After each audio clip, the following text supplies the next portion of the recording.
Hey, welcome into the Stinkin Truth podcast alongside Mike Evans. I am Mark Schlereth. Thank you so much for being with us as we enter into week 5. We got the moneymaker picks. We'll be breaking down the games. By the way, I don't even want to get into this yet, but you are thoroughly getting your ass kicked in the moneymaker picks, but that'll be later on in the show, so make sure you stay tuned. You want to make money, you bet with me. You want to or you bet against Mike. I guess that's what I'm trying to say. Mike, how are you, buddy? Either way, you're going to win money. Right. Yes. Either following you or betting against me. Can't wait for this slate of games. Every week, a bunch of intriguing games to talk about. To me, the best one, San Francisco and Dallas. Oh, my gosh. Right? 49ers have ended the Dallas playoff hopes the last couple of years. Dallas looks so impressive in handing Bill Belichick the worst loss of his coaching career. How do you see this one? Yeah, it'll be really interesting because I think Dallas, defensively, they're just totally solid. They're a really good football team on the defensive side of the ball. But so is San Francisco. I think San Francisco is more of a complete team. I think the big thing for me is how do you handle San Francisco's run game, all their motions, all the shifts that they do to get their guys running starts and get their guys opportunities to outflank the defense. And really some of that stuff, Mike, when you start motioning and shifting guys and then motioning them across and the timing of the snap count, when you're doing that stuff, all you're really doing is trying to gain an 8-inch advantage for an offensive lineman. Right? If all of a sudden you would normally be lined up here and I'm trying to come off on an angle on you to get you at the second level, a linebacker, for instance, and now all of a sudden I get you shifted 8 inches that way, well, guess what? I've just increased my level of angle to get you blocked, and that gets my running back at that second level to where, all of a sudden Christian McCaffrey can, do the hurdle over somebody or Deebo Samuel can run over you. So their ability to use their shifts, to use their motions, to time up their snap count with their speed, with their motions, and with their shifts, they're the best in the league. And it's something that everybody tries to copy, but they're so good at it. And then you've got Brock Purdy, who he was 20 of 21 the other day.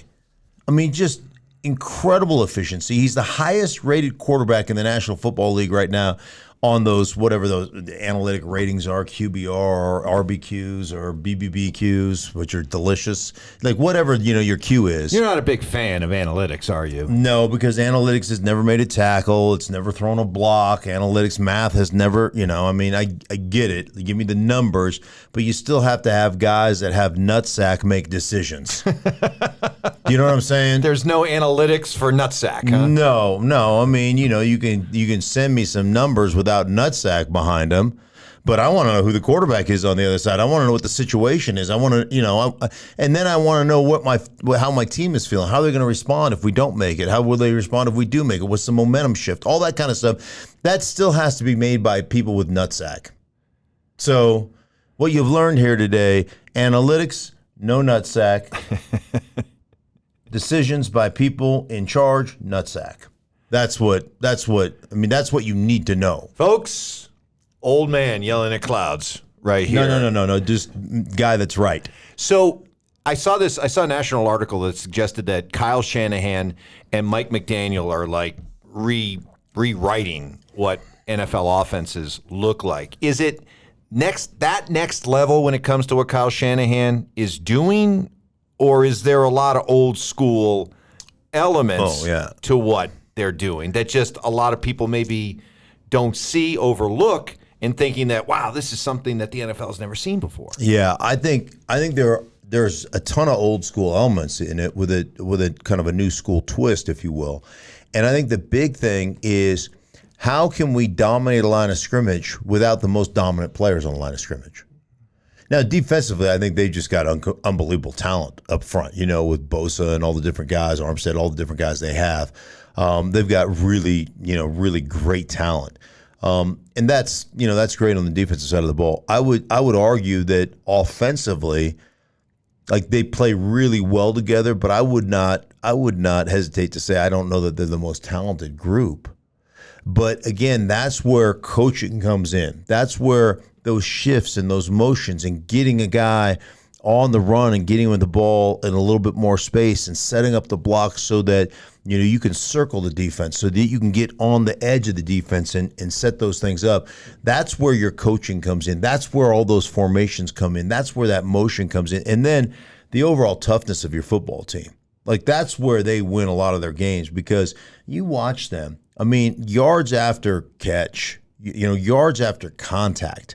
Like, I have no idea what the numbers say, but I know what my eyes tell me, and they have to be one of the top teams in the National Football League when it comes to yards after first contact. Whether it's Deebo Samuel, whether it's Kittle, whether it's McCaffrey, Juszczyk, Juice, whether it's him. I tell you what, the other guy that came in and was a guy that was a bit ridiculed and a guy that was made an example of at times under Kyle Shanahan has become one of the top receivers in Brandon Ayuk. So they have got just a toughness, just an attitude about the way they play that I think makes them probably the best team in the National Football League. So in talking about this San Francisco-Dallas matchup, you like the completeness of the 49ers. Mm-hmm. That implies that Dallas is not as complete. Right. Where are they incomplete? Well, I think inconsistency on offense, inconsistency from the quarterback position, inconsistency just the way they run things. I just don't think when it comes to saying, hey, we're going to out-scheme you, I don't think Dallas necessarily out-schemes you. I think San Francisco out-schemes you with a physical nature. So they put that physicality together with scheme. And I think that's where Dallas lacks. I think you'll get enough of an advantage under Kyle Shanahan where they, eliminate, Micah Parsons is he's a huge player. Through formation, through motion, through other things, I think they'll limit his effectiveness. They'll have a great plan for him where I just don't think a lot of people, I think you have to have an identity, but also with that identity, like you have to be able to also game plan around people that are problems. And that dude's a problem, and he's as good as there is in the league right now. So I just think that when you talk about the next level coaching, I think that's Kyle Shanahan is that guy. But I will tell you this: defensively, when you talk Dallas, Dan Quinn is a phenomenal coach as well. So it should be a great matchup. Looking forward to that one. I mentioned Miami. They got beat pretty badly in Buffalo. I don't think that's anything that should really be held against the Dolphins. I would expect them to bounce back. I think the story in this matchup this week against the Giants. What happened to the Giants? Yeah, this was a team that was in the playoffs a year ago. Didn't we all see this coming? But they won a playoff game. Yeah. I think we thought there might be some kind of regression back to the mean, but this, where they're getting destroyed. They gave up 11 sacks. I mean, that goes way beyond just not having Saquon Barkley. Yeah, 11 sacks. I think there's a lot of different things that you would look at. I mean, I always say this. If you give up, 7, 8 sacks in a game, it's not your offensive line that sucks. You suck as a play caller. So you got to put a lot of that. You got to put a lot of that on the coaching staff. Now, the situation, you've got to throw it. You've got to do some of those things. I get all that, but where I think Daniel Jones is at his best is when Daniel Jones is scrambling around making plays with his feet. When he gets outside the pocket and there's that run pass threat, that RPO threat, and you boot him out and you do those things, I think that's where the Giants are at their best. And, one thing about this group is I don't know where the dynamic nature is in their passing game if you're not using Daniel Jones in that nature. Daniel Jones has never been a guy that, and maybe you're going to be mad at me, if you live in Giant Land, but I don't think he's ever been a guy that just manipulates and eviscerates you from the pocket. It's not who he is. And they ran the ball so effectively last year with Saquon, and then all the quarterback run stuff off of that and all the play action stuff off of that. He's not a guy, even if you're flagging play pass out there and then you're dropping back 7 steps, he's not a guy that eviscerates you. The other thing is, at the wide receiver position, who's the difference maker there? Who's the big time player there? They went out and got Waller. Can you really use that stuff if your quarterback isn't the most efficient from those areas? So, boy, it was hard to watch. It was a beating. And as bad as the O-line was, I thought there were often times where Daniel Jones was unsure of, like, pull the trigger. There's a couple times I just said, just throw the damn thing. Don't wait for the guy to turn his head around and look at you, right? Don't be a sight thrower. Anticipate and throw it. And, it's accuracy. It's being on time and being accurate with the football. And it's hard to be accurate if you're not on time. Because think about it from a pitching standpoint. When a pitcher is missing all the time, usually has to do when they overthrow. So, you're a baseball guy, right? When you stay, it's kind of like a golf swing. When you stay with they always talk about your front shoulder being closed. Okay? So when you're late and you're hustling through your mechanics, right? When your shoulder flies open, this is what happens. Shoulder flies open, your head pulls. When your head pulls, instead of being compact here in your arm gets long. When your arm gets long, you miss. Same thing for football. When you're behind it and your front shoulder is closed, right? When you're throwing the football, you're accurate. When you're late, the first thing you do is what? You really pull because you're late. You sense that you're late. So you pull, it lengthens your arm and you throw inaccurately. Yep. So guys that are consistently late with the football, their timing is off, then their accuracy can't be on. If your timing is a little bit off, you cannot be accurate. And I think with Daniel Jones, because you're waiting, because if you wait to see the guy come open, if you wait to see, it's like, who was it? Wait till you see the whites of their eyes. Was that wasn't Paul Revere because he was riding around, right? One if by land, two if by sea, right. that kind of thing. Yeah. So, but if you're waiting to see the receiver look back at you, you're late. And when you're late, you can sense it, and and so to me, that's Daniel Jones. You got to get him outside. You got to run him, and even if and I get that you have $160 million, you invested that. So what? Because you can't win the way you're playing right now. Sure, there's some buyer's remorse about that contract right now. Think? By the way, the don't fire till you see the whites of their eyes. I believe, was that the Battle of Bunker Hill? Oh no, that was or was that the first? Maybe that was the first shot. Were you a history minor? Yeah, as American history was my minor, and I've forgotten everything. Right. So that's a Syracuse education for you right there. American history minor. Yeah. Whites of their eyes. Yeah. Don't fire till you see the whites. I think that was the Battle of Bunker Hill. I think it was Custer or somebody. No, like it was that. definitely not Custer. I can tell you that for sure. Oh. This might be the most fascinating. I said custard. Custard. Somebody's hungry. I don't know anything. I'll tell you that right now. Somebody needs to be fed. I proved that on a daily basis. Bubba Bear needs to be fed right now. Give me some custard. This might be the most interesting battle of 1 and 3 teams ever when it comes to juicy subplots, the Denver Broncos and the New York Jets. You've got Nathaniel Hackett, who was the coach of the Broncos last year, now the offensive coordinator of the Jets. You have Sean Payton, who said in a famous interview this summer that Nathaniel Hackett's coaching job may have been the worst coaching job in history of NFL. Yeah. He said, whatever they did last year, we're doing the opposite. Yes. And now here we are with both teams at 1 and 3. And the funny thing is, it is always, karma is an absolute bitch, as you well know. And the karma of this whole thing, because he called that coaching job maybe the worst in the history of the National Football League, and then you roll into Miami and give up 70, right? And then he talked about procedural issues, and snap count, not getting plays in, and basically said it's not my quarterback's fault or it's not Russell's fault. And then you go on to have 5 false starts in one game last week in Chicago. I mean, you talk about pot. Let me introduce you to kettle, because you want to talk about a bad coaching job. You got a 70 hung on your ass in Miami, and you've had nothing but a bunch of offsides and a bunch of issues, procedural type issues. So, this is one that I think is big time. And a lot of people will sit here and talk about, I've heard people on our radio show today, the Broncos should win. I don't know.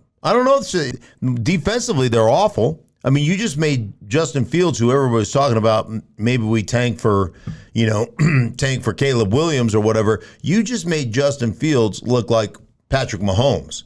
So how bad is your defense as frankly, Zach Wilson comes in after he played the best game he's ever played against Kansas City and almost won that game. I mean, I don't know that the Broncos, as a matter of fact, I think they're favored by 2 points. You usually get 3 at home. So basically, Vegas is telling you we think the Jets are better than the Broncos.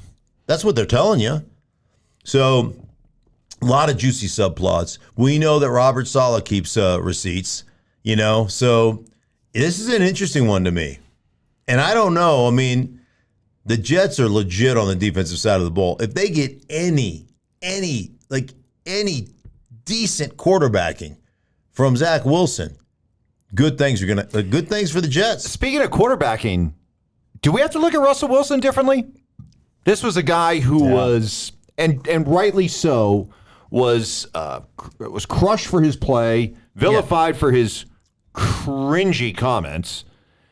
But this year, he's playing really well. Statistically, he's one of the top quarterbacks in the NFL. I think he's ranked number 3 right now. Yeah. But I'm Purdy, and I don't even remember who's ranked number 2. But it was Purdy, and then Russ was 3.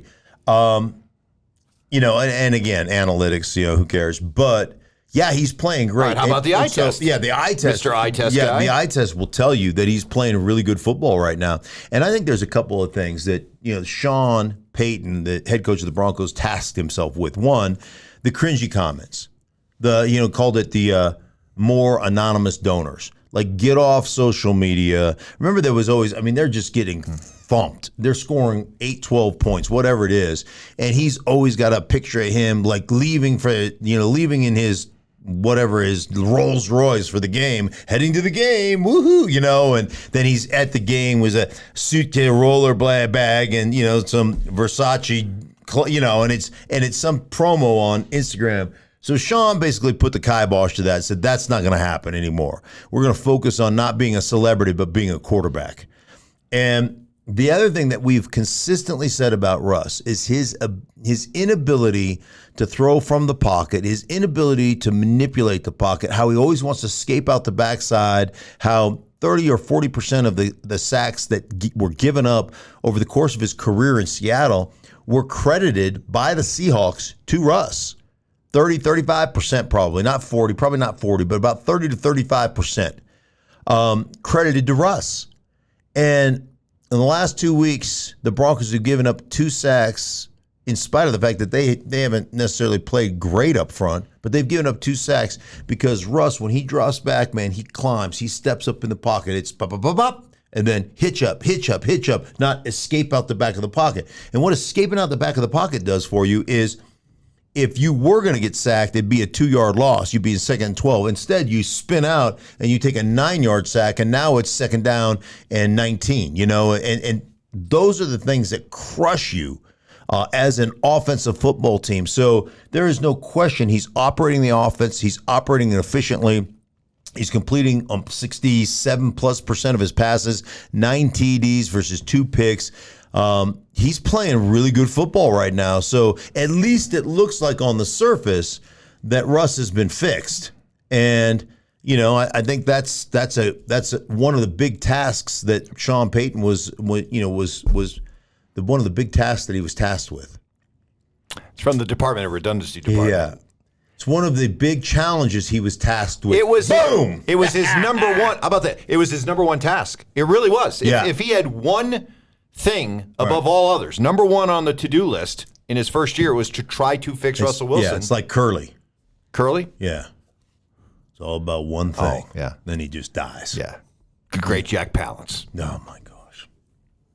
I poop awesome. Bigger than you. Yeah. Right? Wasn't that the one? Awesome. By the way, quick aside, it was the Battle of Bunker Hill. Boom. The Battle of Bunker Hill. Oh, right. You looked it up? So, no, yeah. Well, yeah, but I was right in the first place. Oh. I got it right. Was that Custard? No, that was not Custard. And it was the Battle of Bunker Hill. Who said that? Who said I don't know. I only did enough research to get the answer. Just to prove that I was right. Right. So okay. that's all we really need to know. This game that I love talking about anytime they match up, Baltimore and Pittsburgh. Oh, yeah.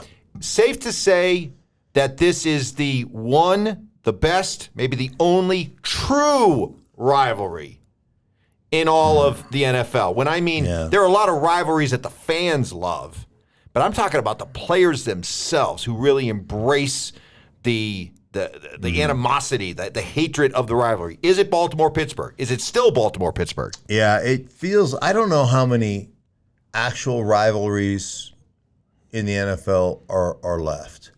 And there were always some, like when I played, I mean, the vitriol and the hate we had toward the Raiders was real. It was palpable.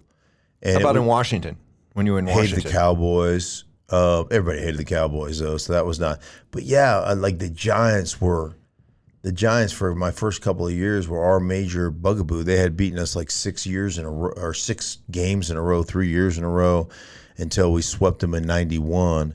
But we just couldn't find a way to beat them. Like the NFC East at that point were just a bunch of bullies, with Philly and us and everybody but Phoenix, were bullies. Phoenix was everybody's good thing. Right. Phoenix. Get right game. Yeah.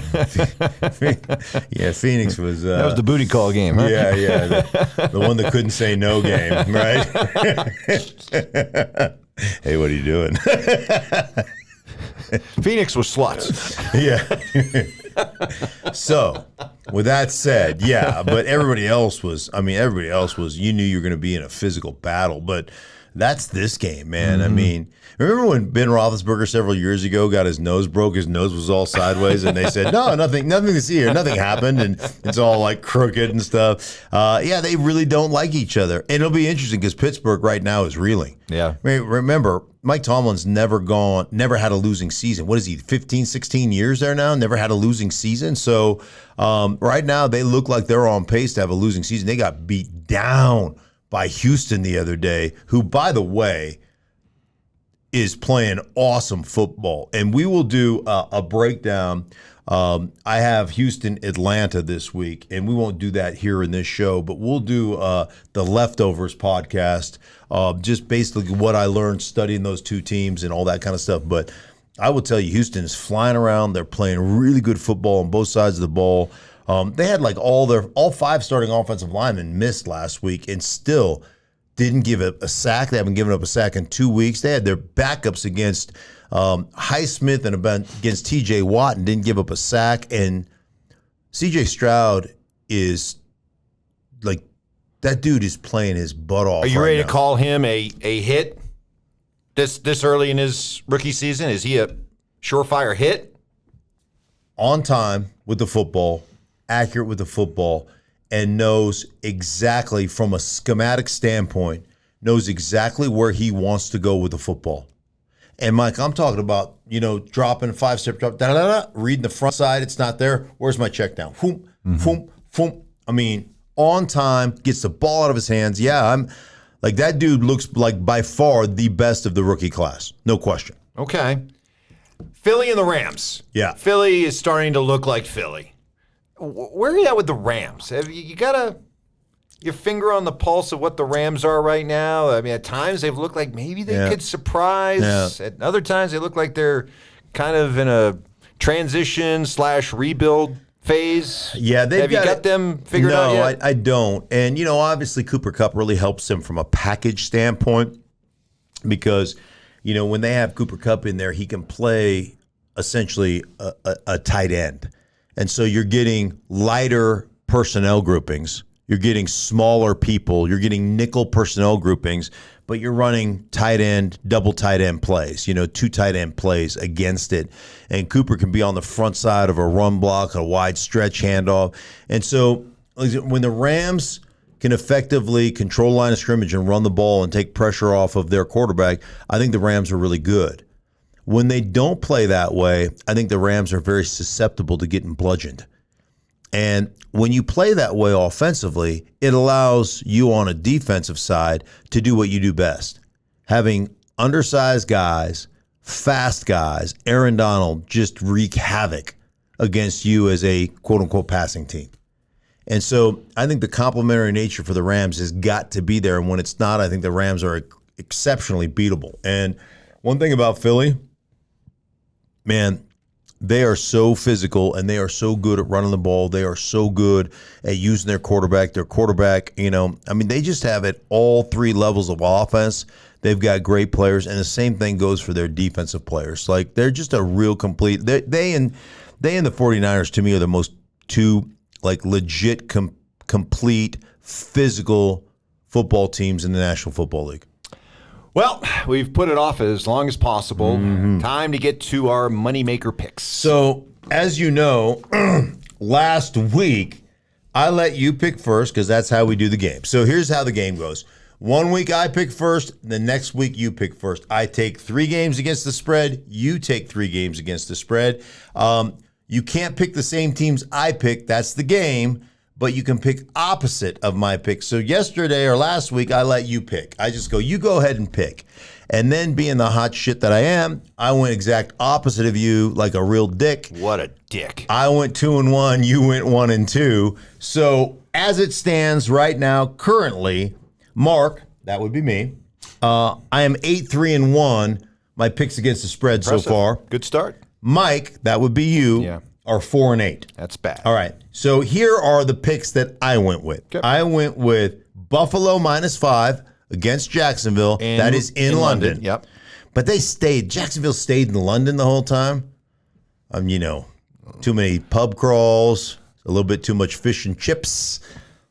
I think they're going to be lethargic, Mike. Lethargic. Okay, Buffalo. Okay. All right. I've got Tennessee even over Indianapolis. We saw last week, I did that game, saw a big physical football team that knows how they win football games. And they absolutely beat Cincinnati down, just beat them down. So I'm taking Tennessee even. And then Baltimore at Pittsburgh. Pittsburgh's reeling right now. Pittsburgh is struggling. I'm taking Baltimore. I'm taking their physicality, even though it's in Pittsburgh. I don't think Pittsburgh responds, and I think they beat the Pittsburgh Steelers. Well, you could call this imitation as the sincerest form of flattery, or I'm just going to try your be a dick strategy. No. And I'm going to go opposite of 2 of your picks. Hey, why not? Let's give it a shot here. Let's give it a shot. All right, let's what see do I got to lose? I'm 4-8. Okay. So you're taking Jacksonville. No, I'm not doing that one. You're only doing part of my strategy. Part of your strategy. I'm not a complete endorser. I'm just We'll see. So I'm going to take Indy. No, you got to take it all, don't you? No, I'm not going to do it all. Okay. No. I'm going to take Indy at home, even. Against Tennessee, even in the division, home game. I'm gonna take the Colts. I'm gonna take Pittsburgh at home, getting the 3 and a hook. I think this is a Steeler team that plays different at home. You're gonna see an inspired defense. Yeah, and I'm not exactly sold on Baltimore yet, so I'll take Pittsburgh plus the 3.5. All right. And the other one I'm gonna go with. I'm shocked that you didn't take this one, knowing what a bromance you have with the Shanahans. Mm-hmm. So I'm gonna take San Francisco minus the 4. Against the Cowboys. Sincerely, they're at home too. And I was gonna do that. I was gonna do that one. That was my pick. And then I decided to go Buffalo at Jacksonville. I scratched that one off. And then I knew you would be dumb enough to take it. So that's another thing that I thought, like, how's that dumb? All right, make your case why you would take Dallas. No, I wouldn't. I would take San Francisco all day long. I'd give the 4. I'd give You'd give all day. You'd give 6.5. Yeah. As a matter of fact, actually, I don't think I actually saw that one on your. I can't read some of the things you write are just like. Some of the stuff you write is. It's not that hard. SFDAL. It's pretty obvious. Yeah, but sometimes it looks like. Look, you're killing me right now. Can you be? I know you've always bragged about the fact that you're a good loser, but a real ass of a winner. Mm-hmm. Just try it one time. Can you be a little bit gracious with you? I would be you're kicking my ass right now. I would be gracious if you actually picked the game that won. So when that happens, I am going to be, like I said, I'll be a very good loser. Mark this tape, everybody. Mark this day. This is the day? Because when this comeback is all said and done, we're going to look back on this. And what is the great Yogi Berra said? It's getting late early. Was that Yogi Berra? Late early around here? Yeah, getting late early around here. Hey, for everybody involved in the Stinkin' Truth Podcast, I am Mark. He is Mike. Thank you so much for being a part of it. Make sure you subscribe to the channel. We'll dump all kinds of stuff, all kinds of great content here on the Stinkin' Truth Podcast. Thank you so much, and we'll be back with you after Week 5 to break it all down.